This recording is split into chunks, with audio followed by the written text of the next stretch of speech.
नहमदहु व नसल्ली अला रसूलिल करीम अम्मा बाद। हिंदुस्तान से एक साहब ने पूछा है कि कुछ अहले हदीस हजरात फरमाते हैं कि भैंस की कुर्बानी जायज नहीं है, तो आपकी क्या राय है?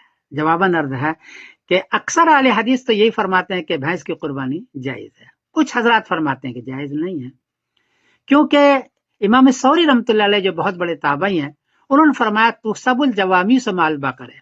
मुसन्निफ बिन अब्दुल रज़्ज़ाक हदीस का नंबर है 6851 के गाय के साथ भैंस को भी शुमार किया जाएगा ज़कात में, और इसी तरह उस पर कयास करते हुए कुर्बानी में भी।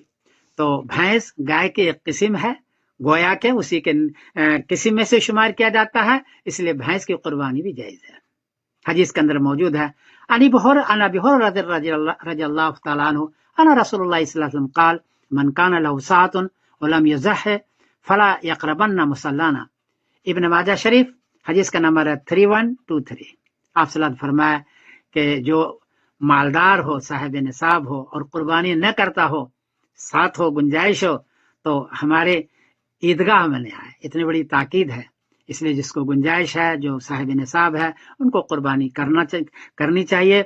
अगर गाय की नहीं कर सकता है तो भैंस की भी कर सकता है।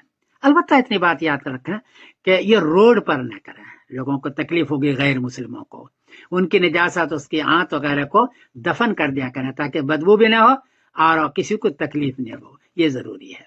अलबत्ता हमारे यहाँ हनफिया के यहाँ और अहले हदीस के यहाँ भी भैंस शुमार है गाय में, इसलिए इसकी कुर्बानी जायज है। ये बहुत बड़े आलिम हैं जफरुल हसन मदनी साहब अहले हदीस के, उनकी क्लिप भेज रहा हूँ, उसको आप सुने और उस पर अमल फरमाएं। अस्सलाम वालेकुम व रहमतुल्लाहि व बरकातहू।